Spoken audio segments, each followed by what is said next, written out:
बता दें कि विधानसभा चुनाव के लिए महागठबंधन और एनडीए के बीच रस्साकसी का खेल जारी है। लेकिन इसी बीच चिराग पासवान की पार्टी लोजपा रामविलास ने बता दिया है कि चिराग पासवान की पार्टी से कितनी महिलाएं चुनाव लड़ सकती है।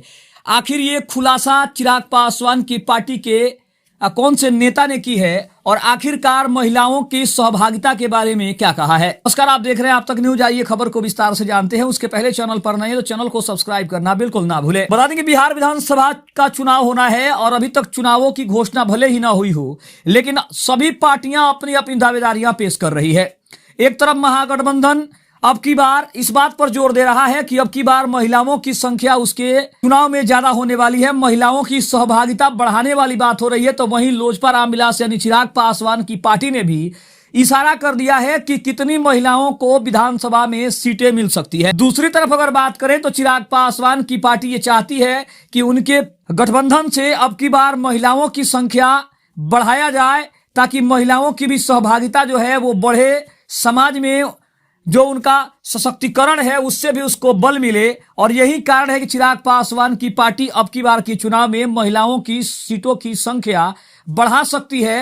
हालांकि ये सीटों की संख्या कितनी होगी इस पर अभी भी कुछ स्पष्टीकरण नहीं आया है। लेकिन अगर चिराग पासवान की पार्टी का साफ तौर पे इशारा है कि अगर उनकी पार्टी को 40 से 50 विधानसभा की सीटें मिलती है तो महिलाओं की संख्या 10 से 12 के बीच में हो सकती है, ऐसी बड़ी चर्चा हो रही है। हालांकि महिला उम्मीदवार कौन होगी, कौन से विधानसभा क्षेत्र से होगी, इसकी चर्चा अभी नहीं हो रही है। लेकिन महिलाओं की सहभागिता के बारे में चिराग पासवान की पार्टी गंभीरता से विचार कर रही है और इसकी सराहना बिहार में सभी महिलाएं कर रही है कि चिराग पासवान ने अगर महिलाओं की सहभागिता समाज में उनके बढ़ते रुतबे को अगर दिखाने का प्रयास किया है तो ये सराहनीय योग्य है और इसीलिए चिराग पासवान आजकल सबसे ज्यादा चर्चा में है।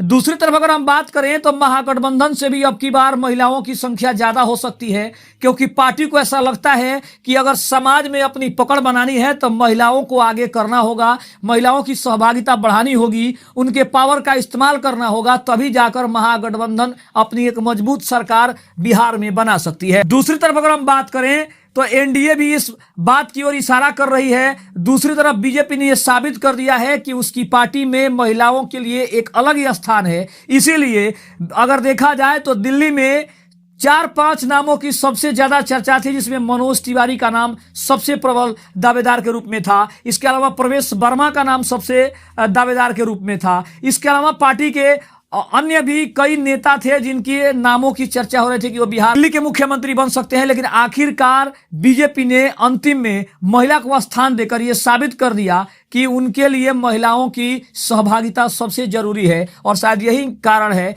कि रेखा गुप्ता को दिल्ली का मुख्यमंत्री बनाकर बीजेपी ने अपने आप को यह साबित भी किया है कि उसकी जो सोच है वो सबसे अच्छी है। तो शायद यही कारण है कि अब की बार चिराग पासवान ने भी 2025 के विधानसभा चुनाव में महिलाओं की संख्या बढ़ाने पर विचार उनकी पार्टी कर रही है और इसकी घोषणा भी बहुत जल्द हो सकती है। खबर आपको कैसी लगी कमेंट में जरूर बताइएगा। तब तक के लिए धन्यवाद। जय हिंद, जय भारत।